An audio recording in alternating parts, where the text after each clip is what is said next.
Yeah, thanks a lot, Keith, for the introduction, and thanks everyone for being here. So I need now to share my screen.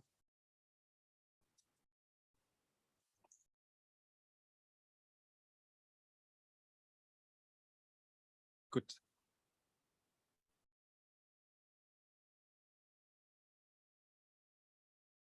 So it's said that today philosophy is mostly done in the form of books and articles, and in the past people were writing dialogues, and I've decided today to present some bit of philosophy in the form of an epic poem.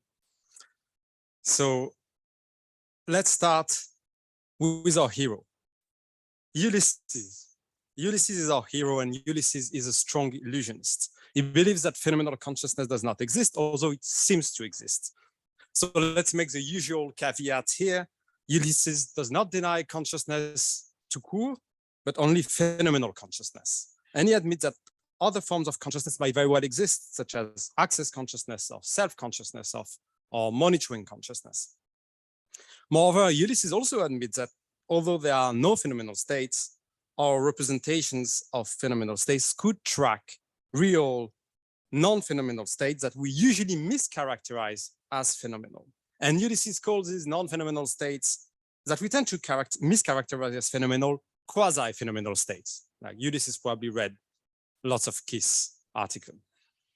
And finally, Ulysses' opponents are phenomenal realists. Let's call them that way. And we can note that some of these opponents, some of these phenomenal realists, are also weak illusionists who claim that phenomenal consciousness exists, although it does not have some of the properties it seems to have.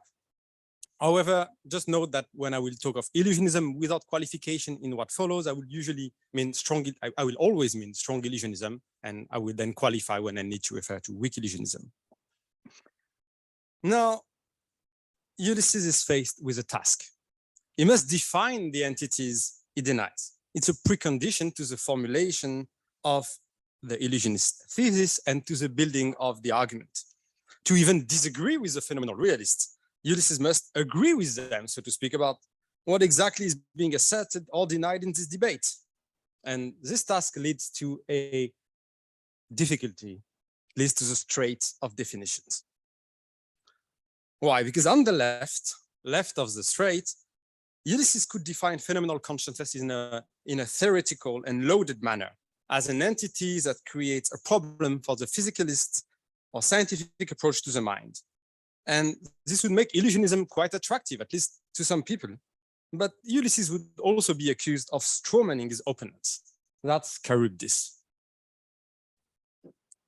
On the right, Ulysses could retreat to innocent pre-theoretical definitions of phenomenal consciousness, appealing only to, say, examples or inner ostension.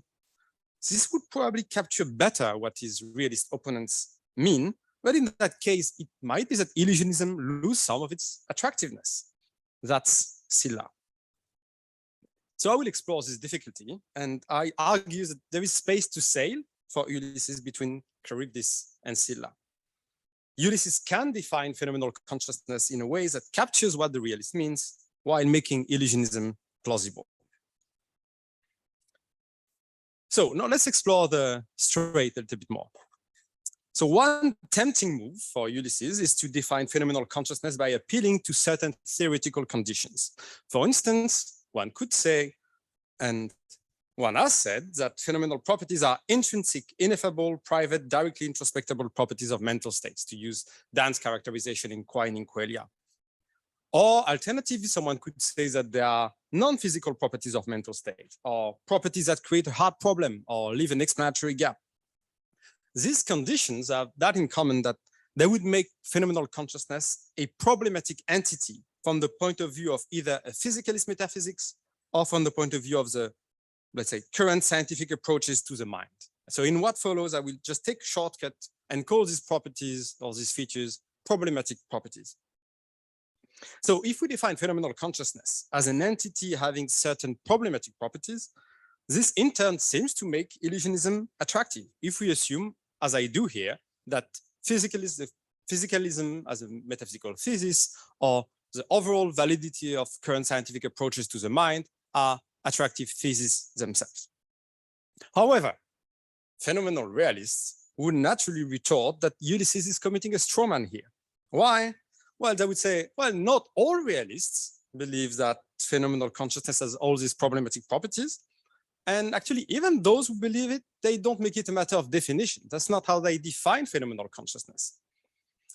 So this is why this sort of definition leads to Charybdis. It makes illusionism attractive, but at the cost of committing a potential straw man by using a different understanding of quote unquote phenomenal consciousness than realists.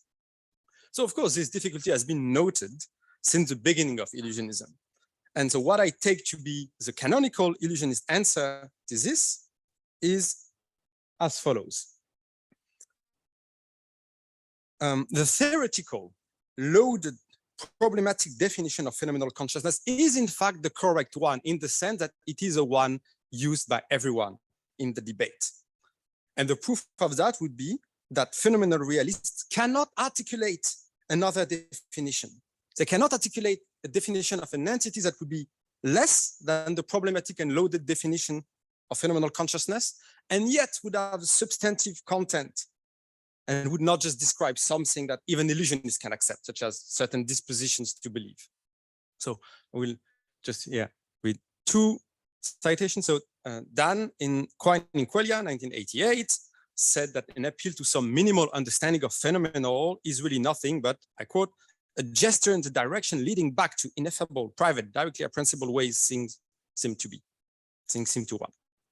And Kiss, in his 2012 coining diet qualia, said that there is no substantive conception of qualia between what he called like classic qualia, the full-blown problematic stuff, and what he called zero qualia, which is just basically dispositions to believe that there are classic qualia, things that the illusionist accepts. And he says there is nothing in the middle. There is no concept of diet qualia, no substantive concept of diet qualia. And he says that a minimal concept of phenomenal consciousness, the concept of what he calls diet qualia, cannot be articulated and has no distinctive content at all.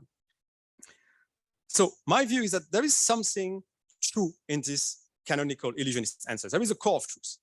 However, and that's why there is a need for this talk, I also think that in its standard form, or at least maybe in its standard interpretation, that might be my interpretation, it's partly unsatisfying. So I see two difficulties with this answer. One is that, as I presented it at least, it might seem somewhat uncharitable towards phenomenal realists, who after all really seem to mean by phenomenal consciousness something else than an entity with certain problematic features. Let's try to be charitable with them as much as we can. They really seem to mean something different. More deeply, maybe, this answer seems to rely, at least the way I interpret it, on the premise that if we cannot articulate a definition for a concept, then this concept does not have substantive content. Well, that seems to be the idea, right? Phenomenal realists cannot tell us what their minimal concept of phenomenality is. They cannot articulate the definition of this minimal concept. So this concept cannot have a substantive content. And realists must really be, in fact, using the loaded concept of phenomenality.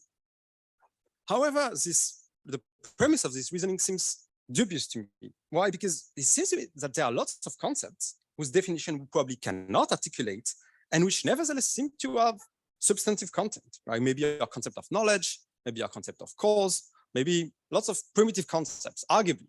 I don't want to be committed to that. It seems, at least stage that it seems plausible.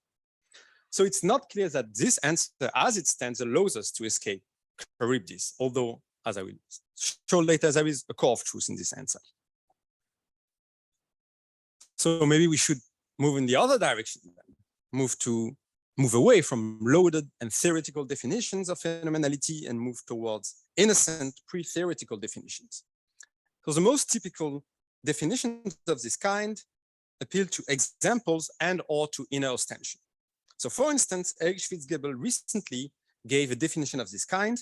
What he did is he provided a set of positive examples, sensory perception, mental imagery, emotional experiences, dreams, etc.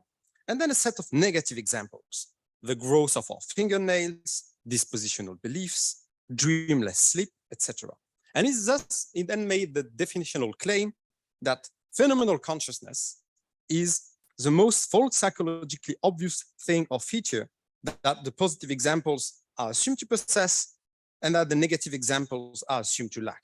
It is, I quote, the obvious feature, the thing that kind of smacks you in the face when you think about the cases. So Schwitzgebel really made a lot of effort to produce this definition, but I think it's very much in line with the sort of definition that most prominent phenomenal realists like Chalmers or Bloch have in mind, right? It just expand on it more and it's very careful to try to make it innocent. But I think it sort of captures what phenomenal realists have in mind when they talk about phenomenal consciousness. So in that sense, if Ulysses takes this definition, it seems that he's safe of the accusation of strawmanning, because after all, that's what people mean, right? The problem for Ulysses is the following: because his definition is arguably innocent and does not build anything problematic in the concept of phenomenality, it seems to make illusionism quite unattractive.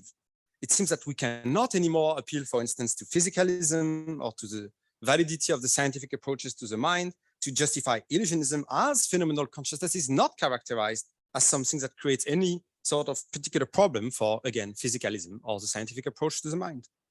Hence, this sort of definition leads Ulysses directly in the fangs of Scylla. What I take to be the standard illusionist answer to this was articulated by Keith, who stressed in response to Schwitzgebel that, of course, illusionists are not denying consciousness in Schwitzgebel's sense. Schwitzgebel's concept is neutral between phenomenal realism and illusionism, and illusionists can admit that consciousness in Schwitzgebel's sense does exist. So this implies, of course, that what they are denying must be something else, must be something defined in another manner. So which is arguably the theoretical loaded one, which takes us back in the clause of Charybdis. So let's sum up the problem. Ulysses must pass a strait of definitions and define phenomenal consciousness. This is a precondition in order to even formulate the thesis and argue for it. However, it seems that he cannot pass, as he finds himself taken between Charybdis and Scylla. Either he uses loaded definitions and he might be committing a straw man, or he uses innocent definitions and then illusionism seems to lose plausibility. So this is an argument that is somehow implied by Schwitzgebel's papers that I just cited. He also makes it explicit in further yet unpublished work, like notably in his next book manuscript. And Takuya Nikawa also recently made a somewhat similar argument in a very good paper that I recommend in philosophical studies. So I will now argue against this, that Ulysses can in fact pass this strait of definitions. So we can define phenomenal consciousness in a way that captures what the phenomenal realists mean while making illusionism attractive.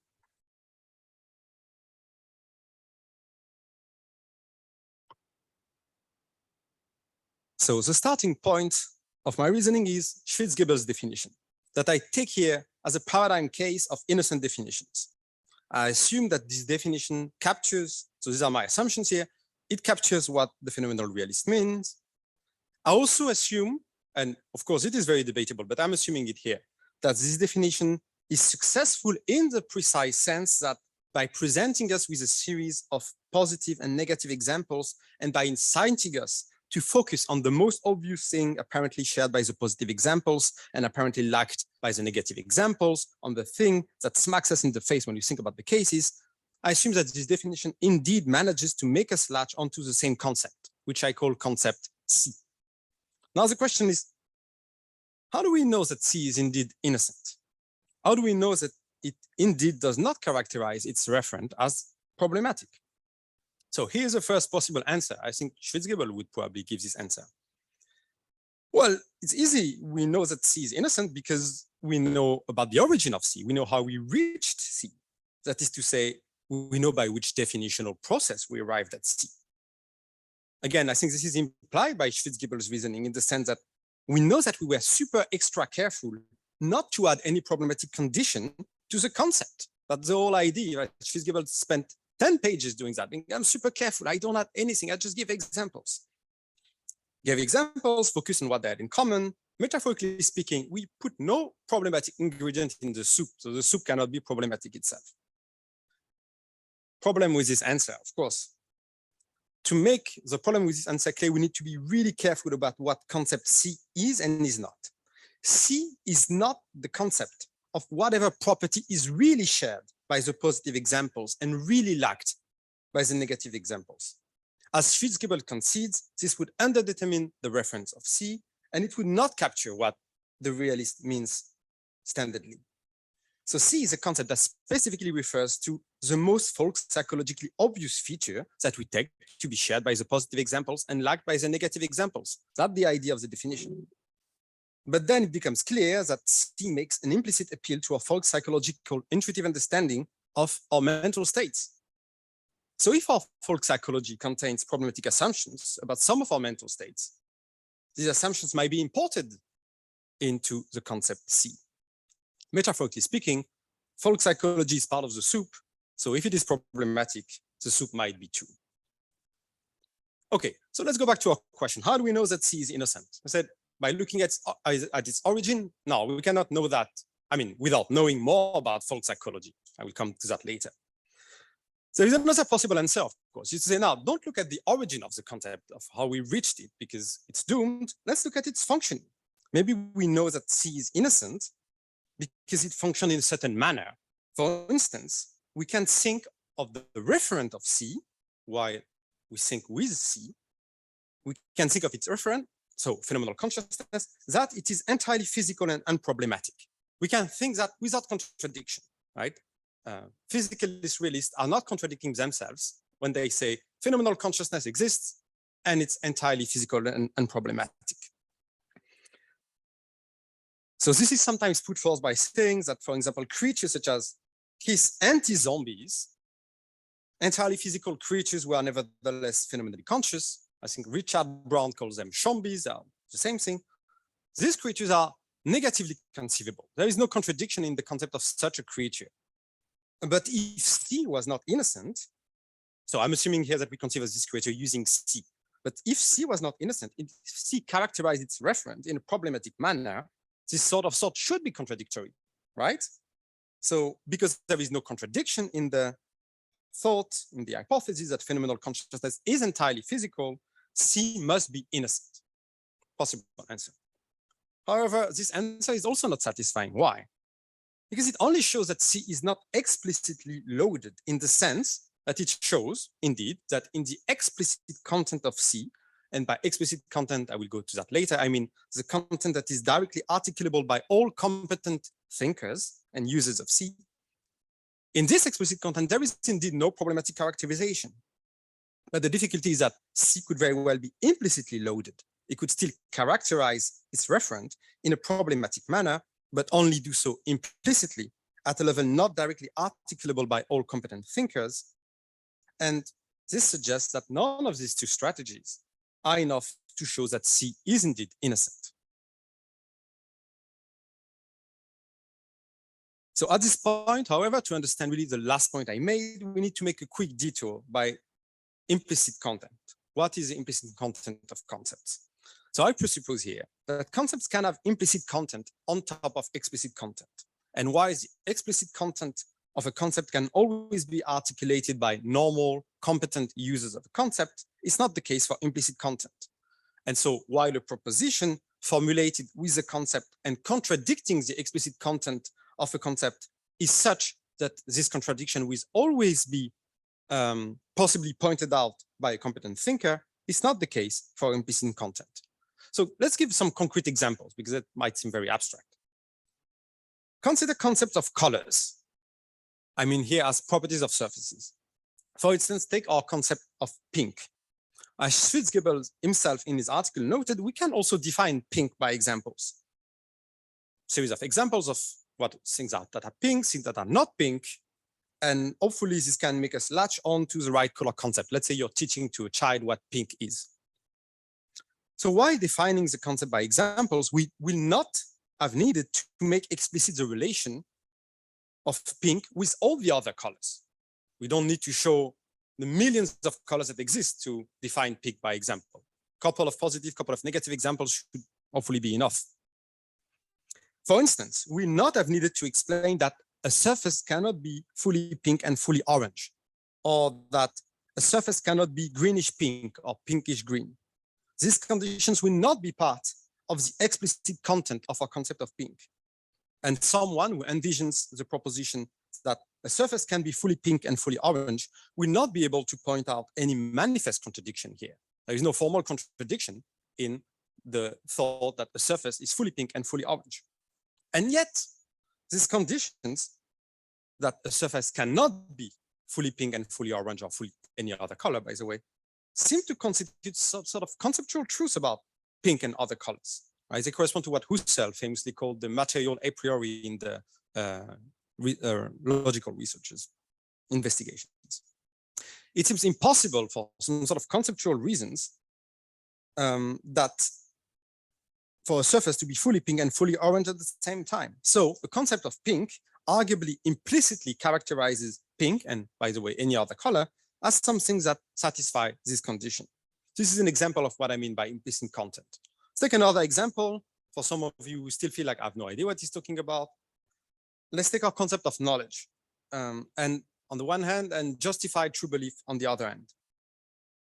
It's not part of the explicit content of our concept of knowledge that some justified, and in concept of justified true belief, that some justified true beliefs are not knowledge. For instance, there is no formal contradiction in the view that all justified true beliefs are knowledge. And indeed, some competent thinkers, namely, I think, Roderick Chisholm and probably others, have at some point expressed the view that all justified true beliefs are knowledge.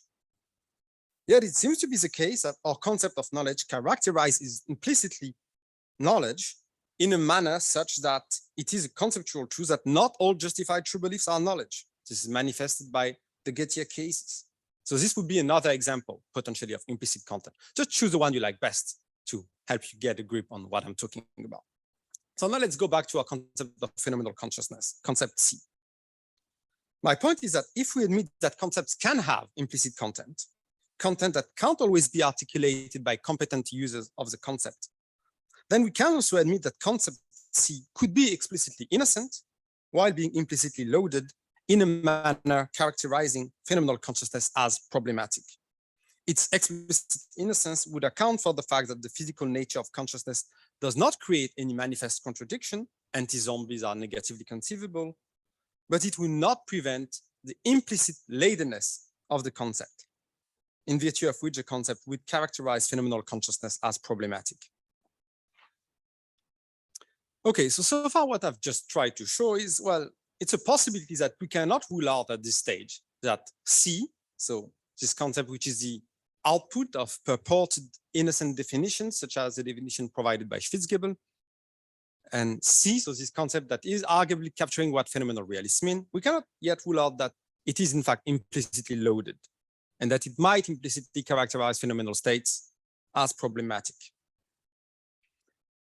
So, okay, it might be implicitly loaded, but why believe that it is indeed implicitly loaded? So I take it that the most plausible way to answer this question is to follow more or less the following path.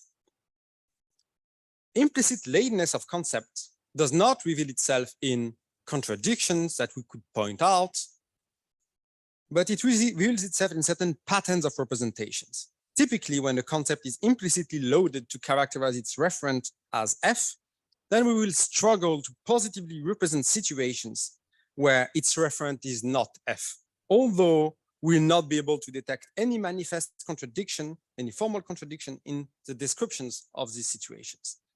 For instance, our concept of pink again is, I claim, implicitly loaded to characterize pink as a property of surfaces that cannot fully coexist on a given surface with another given color.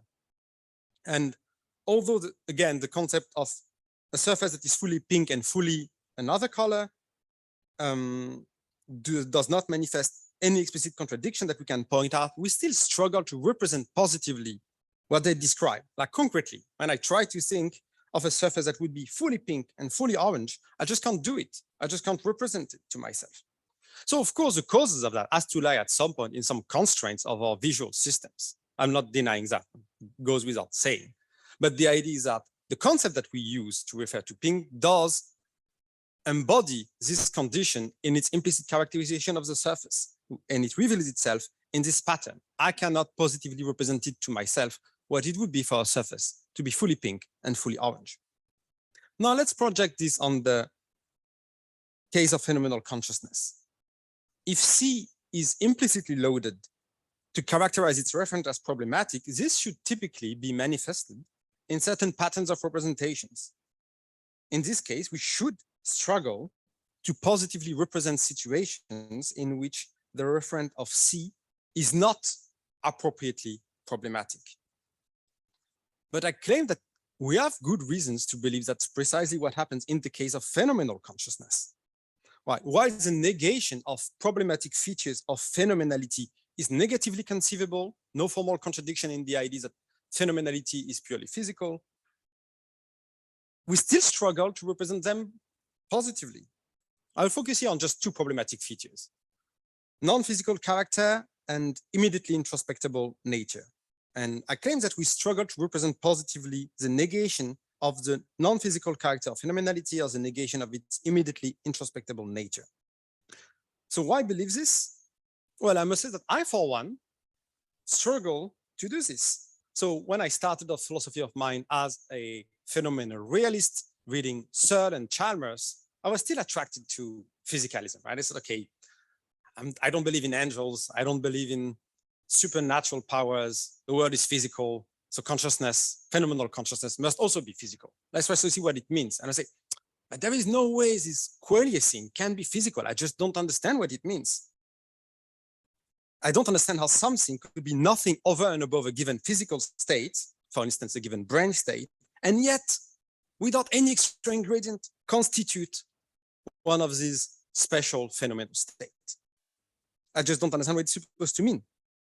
Whenever I think that this purely physical state is a phenomenal state, it seems that I'm somehow adding an ingredient to it. Cannot think otherwise.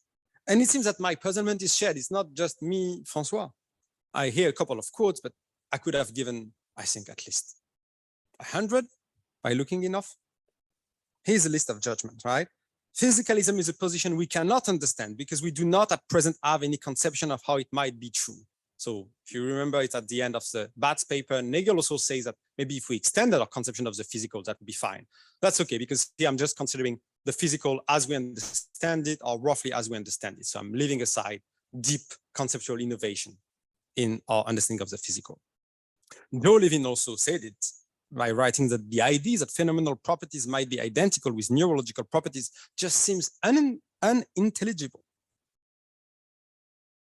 So now let's move to our difficulty to represent discrepancies between phenomenality and its introspective appearance. So the negation of the immediately introspectively appearing nature of phenomenality. I also struggle to represent to myself positively and clearly what it is for a phenomenal state to be introspectively very different from the way, to appear introspectively very differently from the way it is. For instance, what it is for a phenomenal state to be a state of phenomenal pain, but to introspectively appear to the subject whereas it has an olfactory perception of coffee, let's say. Just can't represent it to myself. And again, I'm not alone in this, right? Nagel also said the idea of moving from appearance to reality seems to make no sense in the case of phenomenal consciousness. Kripke famously wrote that in the case of mental phenomena, there is no appearance beyond the mental phenomenon itself. And to go back to continental authors, so-called continental authors like Husserl, he wrote in Philosophy as a Rigorous Science that in the psychical sphere, there is, in other words, no difference between appearance and being. So to make it some sort of conceptual truth about what it is to be a mental state, so for a phenomenal state. So all this leads me to the following view.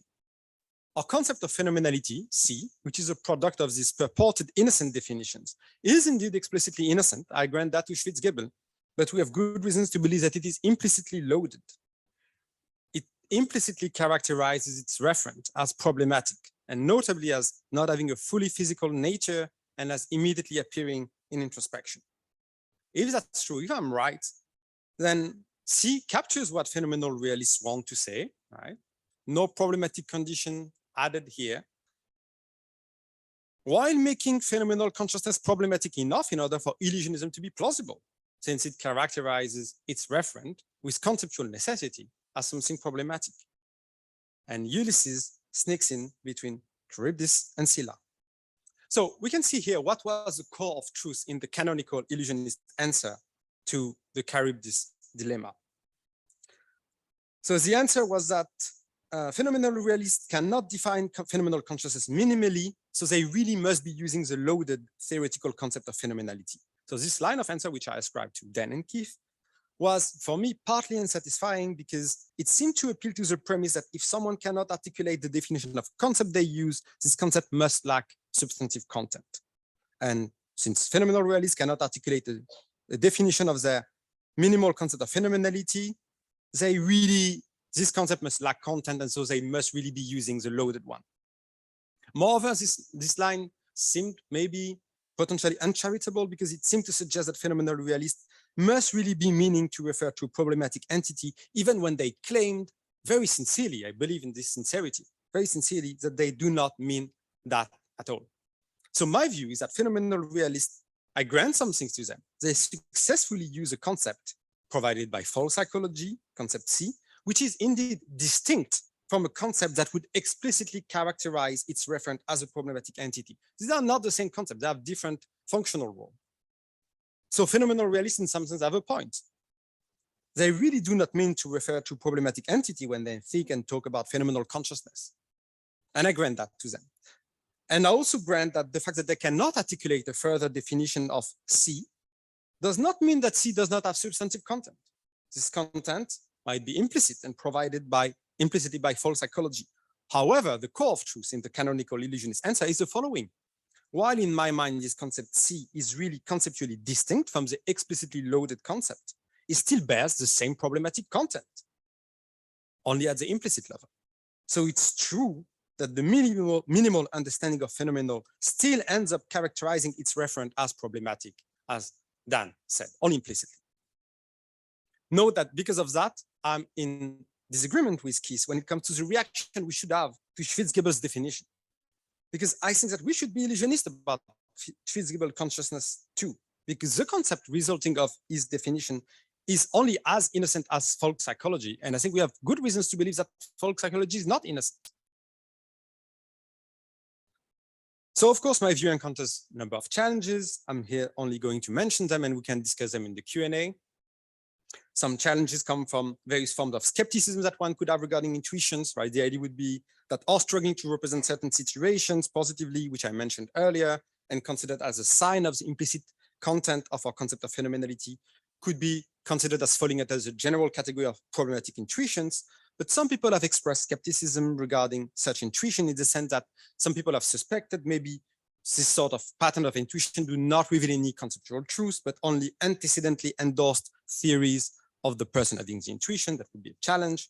Some challenges also could come from experimental philosophy, right? We discussed that yesterday with Michel's talk. Since some experimental philosophers have established problematic intuitions regarding phenomenality are not in fact widely shared. So this might be bad news for our reasoning that goes from certain pattern of representations and intuitions to the implicit content of concepts. Some challenges could also come from alternative accounts of these patterns of representations that I described. For instance, one could admit that the sort of intuition that I described or difficulty to positively represent the purely physical nature of phenomenality. One could agree that these intuitions are very widely shared, but simply that they have another cause, right? For instance, that their cause does not lie in a competent apprehension of the implicit content of a concept, but lies in something like a fallacy, right? David Papineau has developed a view of this kind. I don't know if Kathleen Balog would also say that a view is of this kind. I think it's also a phenomenal concept strategy view, but I don't think it insists as much on the content of fallacy, but I would be curious to know what you think. The other lines of objections would come from denial of implicit content of concepts, debate on what is the real output of innocent definition, etc. We can discuss that in the Q&A. So setting these challenges aside for now, my view is that given that concept C, the output of supposedly innocent definitions such as Schwitzgebel's, is implicitly loaded while being explicitly innocent, this allows Ulysses to pass the strait of definitions, captures what the phenomenal realists want to say while making phenomenal consciousness problematic enough for illusionism to be highly plausible. So now that illusionism is beyond the strait, is he out of danger? Unfortunately, no. He must face a last threat, maybe the most warped of all. That is, once the strait is passed, Ulysses, the strong illusionist, enters dangerous waters. These waters are populated by strange creatures. They are called the sirens of redefinition. And here is, according to reliable sources from a few navigators who have survived their encounters, the lyrics of their seductive song. Even if concept C is implicitly loaded in a problematic manner, so that you have reasons to believe that it is not satisfied, this does not mean that you have to say outrageous things, such as phenomenal consciousness does not exist. You could redefine the terms, associate the expression phenomenal consciousness with another satisfied concept. For example, it could be the concept of whatever natural kind property normally causes activations of C, or of whatever natural kind property is really shared by the examples used to latch on to C, or maybe something else here. And of course, we could still express concept C by an expression such as phenomenal consciousness as it seems to be. And so you would end up, it's always the sirens doing the talking here, you would end up with a theory substantively equivalent to strong illusionism. But instead of saying that phenomenal consciousness does not exist, quote unquote, and is simply an illusion, you would say that phenomenal consciousness does exist, although it seems to be a certain way, well, it's not really that way, so that phenomenal consciousness as it seems to be does not exist. So as you can see, these sirens sing fairly sophisticated songs, and according to certain rumors, some of them even sing with David Papineau's voice, or also with Farhan's Lakani's voice. Now, should Ulysses give in to the sirens? Should he redefine his terms? Note that this is a verbal issue, right? By stipulation here, the substantive content of the view post-redefinition would be exactly the same as a strong illusionism that Ulysses accepts. It would be a mere reformulation of strong illusionism that would take the verbal shape of weak illusionism and verbally salvage phenomenal realism. But it's still worth wondering, right? Should Ulysses do it? Let's start with a question. Why redefine? What would be our reasons to indeed follow the sirens of redefinition? Another way of approaching the question is to say, why is the song of the sirens so tempting? I see two main possible reasons for this. The first is that such redefinition might appear to be more in line with historical practice. For instance, think about what happened with colors after the scientific revolution. Arguably, our color representations characterize colors as certain primitive qualities inhering in surfaces, right? What Chalmers calls Edenic colors.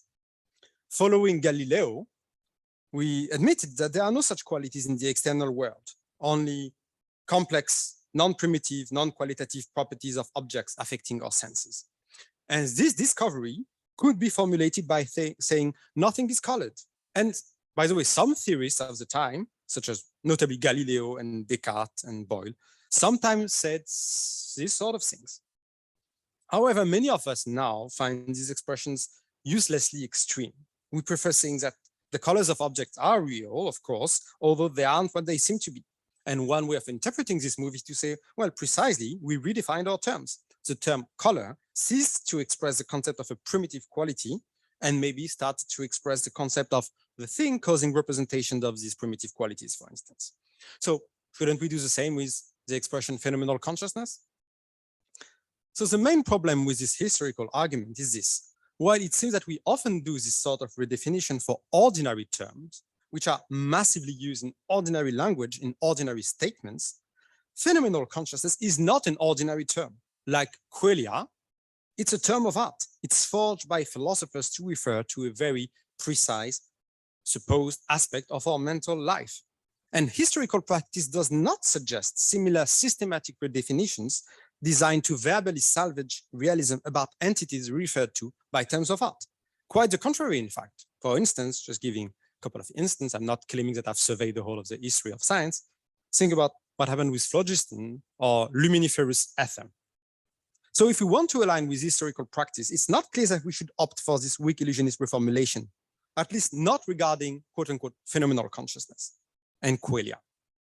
Rather the contrary, in fact. But of course, I want to insist here, the same case would be much different for words like consciousness and experience, which are ordinary words used by ordinary people in a ton of ordinary statements.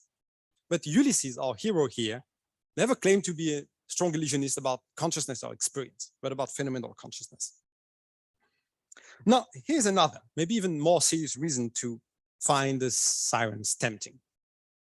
It's a rhetorical and strategic reason. Redefining our terms to verbally salvage phenomenal realism seems to maximize the acceptability of our view.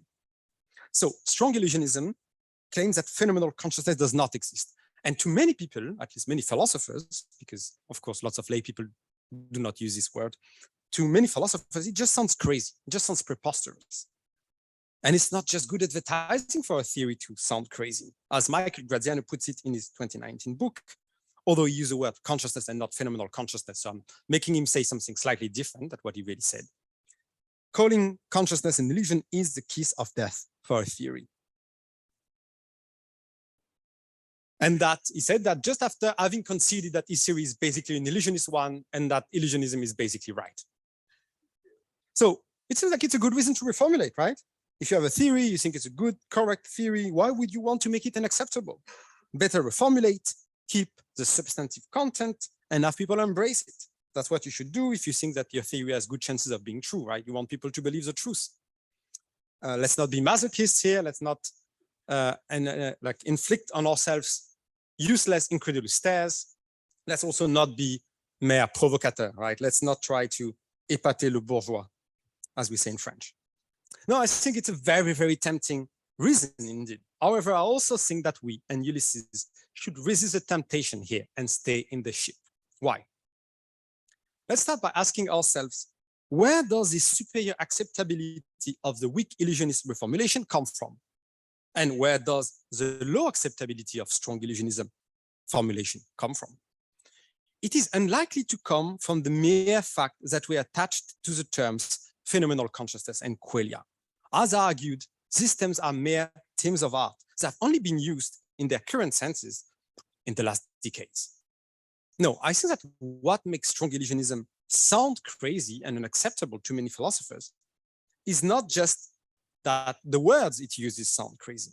I think that it seems counterintuitive because of its substantive content. I repeat that. What makes it sound crazy is the fact that it denies the existence of something that to many philosophers seems obvious, seems extremely intuitive. Something that, to borrow Schlicht's phrase, smacks us in the face when we think about some of our mental states. However, by definition, this substantive content is entirely upheld by the weak illusionist reformulation, by the weak illusionist verbal alternative suggested by the sirens. Remember, they are the same view, substantively speaking, right? That was my stipulation. They just name things differently. So strong illusionism sounds crazy, but only because its substantive content seems wildly counterintuitive to many people. But its weak illusionist reformulation has the same exact substantive content. This suggests that if the weak illusionist reformulation sounds less crazy and more acceptable than its strong cousin, it must be because it sounds as if it had a different content, one that does not seem counterintuitive. So in other words, it must be because it disguises or obfuscates its substantive content, which means that it seems that the weak illusionist reformulation of strong illusionism, which salvages phenomenal realism, only maximizes acceptability at the cost and in virtue of a loss of intelligibility of the content of the view. But I take it that we are not politicians, we are philosophers. And in a philosophical context, we should never sacrifice an ounce of intelligibility to acceptability. So this consideration actually speaks in favor of sticking to strong illusionism about phenomenal consciousness. In conclusion, Ulysses must remain strong in the face of temptation, stay in the ship, resist the sirens' songs. And I want to thank you for your attention because the Odyssey is not over. I leave you here with Ulysses embarking, wonderful painting by Claude Le Lorrain, and I thank you very much for your attention.